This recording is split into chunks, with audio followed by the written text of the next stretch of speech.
Sup Shredders, my name is Logan aka Spiderhands and welcome to an SP Patrons video today that I am making for Andreas. It's of a track by an act named Bic Runga titled It's Over. And if we switch over to here, we have ourselves the track on the screen. This is off of the album Birds.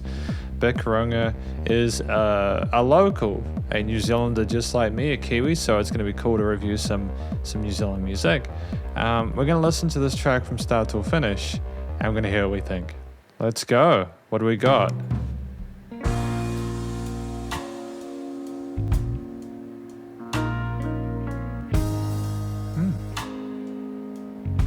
I like the tone harmonically. A little bit of darkness in there, but the chords are really pretty alongside the bass guitar and the freshness of that acoustic kit.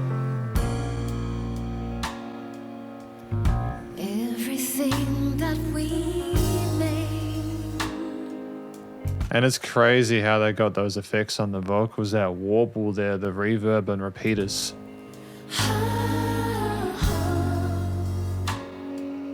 It's creative, tonally.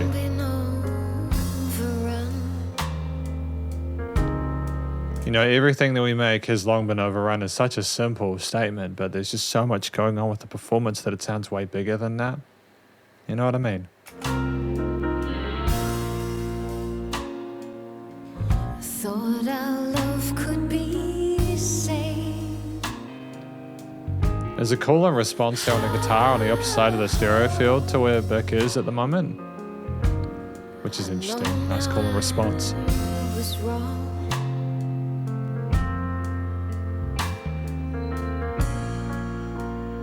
There's a filtered piano in the background there, which is playing kind of a melancholic melody there.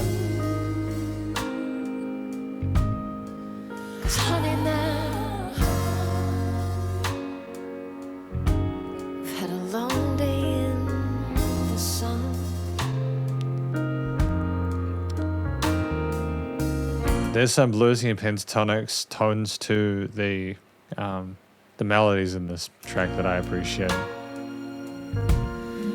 And baby, now it's over.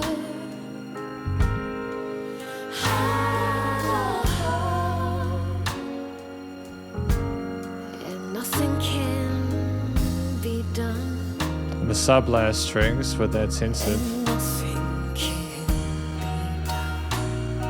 And that tension up in that higher end, you know. And it's almost ambivalent. You really don't know how things are going to end, despite the nothingness that can be done. It does sound like Bic is crying out, to be fair. I swore you were the one.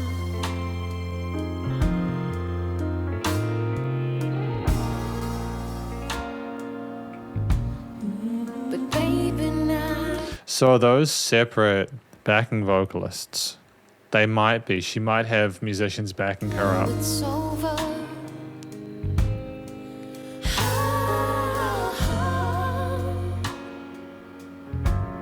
And nothing can be done. And nothing can be done. The way that she goes so low on her vocal range just to the precipice and just kind of sits there at the lowest point tonally also I think reflects her emotional, psychological position there. They're in a really awful space and the music reflects that. And the triplet groove that we've got there almost like seems like the whole thing is just some really sort of screwed up circus, you know? A slow dance of misery to be, you know.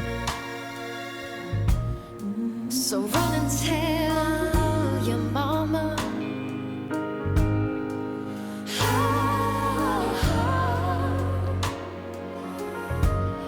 And run and tell your friends.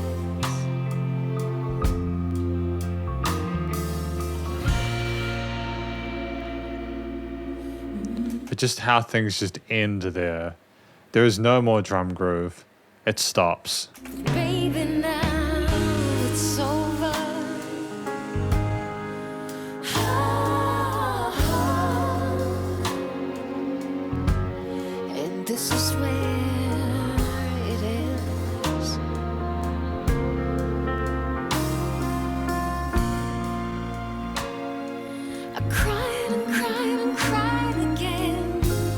It's such an incredibly expressive hook line, you know. But baby, now it's over, and this is where it ends. And a little bit of extra activity in those strings there as well. Is this the last track off the album as well?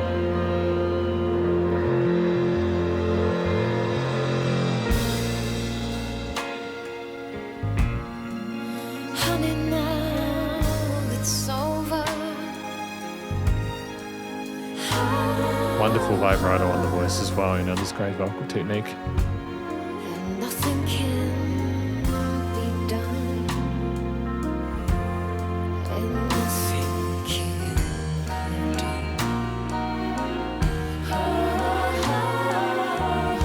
It is like a tragedy, isn't it, really?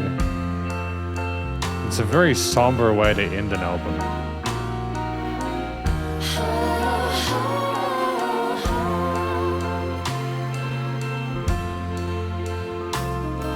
It's an interesting way to start March with these reviews, for sure. I mean, I'm glad to be listening to a Kiwi artist, don't get me wrong. And Bic Runga, you know, I haven't heard this song before, but I'm glad I have, because I've only listened to like more sort of her radio singles. And I think there's a lot of depth outside of that, you know. This is my conclusion on my review of this track. It's over. With off of the album Birds, you know, Bic Runga is telling a story here of incredible sadness. It's a relationship that's just ended in a really kind of, it's one of those situations where it's just done and you've cried and cried and cried, but you're at the point now you've cried so much you just don't care anymore. And she's just saying to the other person, you go tell your friends, go tell your family, but there's nothing you can do about it. There's no way to go back to how things were. It's finished. And I think that is really it's a well-written story. It's not over-explaining what happened. It's offering a little bit of mystery, but not so much as she appears that she's putting walls around herself, because the tone of the performance there vocally was tremendous. Bic Runga has a fantastic way of expressing herself as a musician, as a singer, and I really enjoyed listening to her today. It was great to hear this more vulnerable side of her that I haven't really heard much of before. And coupled with tremendous vocal technique, being comfortable in her chest voice, nice bits of vibrato, with those lovely harmonies from either backing vocalists or Bic Runga herself recorded as overdubs. It's just tremendous. You get the impressions that she's been in the throes of the situation, and she's really been struggling with it. It sounds so genuine and authentic, and it's heartbreaking. And you feel for her despite the fact that you may never have even thought about her before. It's the power of music letting you into someone's soul and really kind of filling you with their emotions. And it's really raw and beautiful, but it's very sad. And I'm sorry to hear that Bic Runga had to go through this. I think that the track at 5 minutes 36 with a combination of piano, guitar, bass, and drum elements was really well structured, you know. We had most of those instruments together for the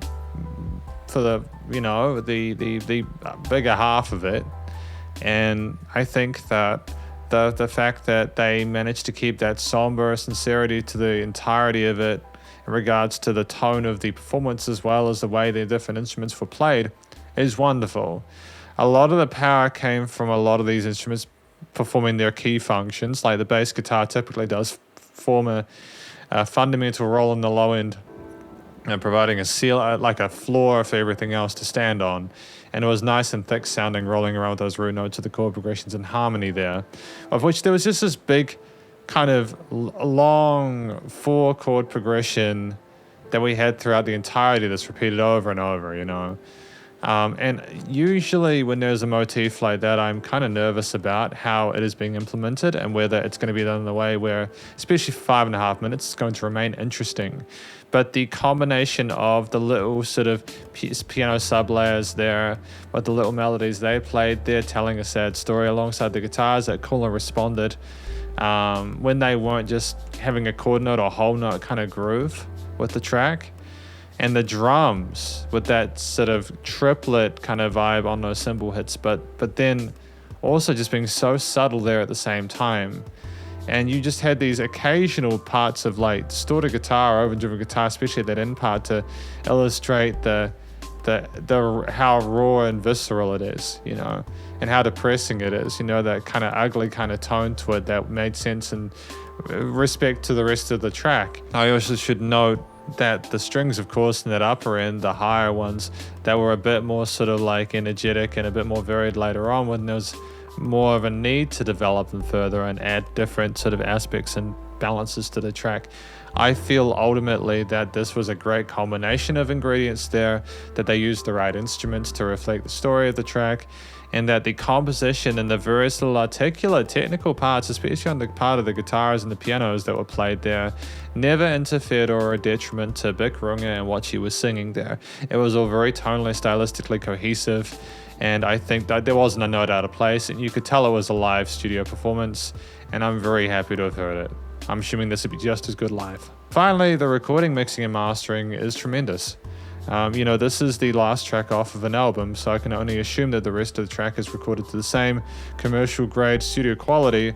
The vocals from Bic Runga's part made sense with the kind of R&B, kind of jazz, kind of soul, kind of genre aesthetic that we had here. And given that this was the mid-2000s where we were in the middle of the loudness war, I'm incredibly happy that there's still quite a lot of dynamic range to this. We weren't feeling the need to overcompensate in the mastering or limiting part of things. You know, everything was nicely filtered and EQ'd. There wasn't a lot of compression on the track in general. I think it was more of a live kind of feel there, so I didn't want to sort of like suffocate anything there. There was a nice presence to the drum kit. The bass was full sounding. The guitars were nicely panned and EQ'd on the stereo field, often opposite to the vocal parts on the other side there, with the rhythms kind of being double tracked, and the keys in the center field with the strings up in that, you know, the upper echelon. You know, it was great notching of stuff in the frequency spectrum, and there were no weird resonant frequencies. It was, you know, leveling was great, and it was nice and loud without pumping, with dynamic ranges aforementioned. And this is effectively my SP Patrons review of Bic Runga's It's Over from the album Birds. Hopefully you enjoyed it. If you did, please do go check out their various social medias and their Spotify page. And stay cool and stay safe, and please remember to support your local musicians and artists at this point in time, as they need the help more than ever with all the crazy stuff going on in the world. And I'll catch you in the next SP Patrons video. Spiderhands out.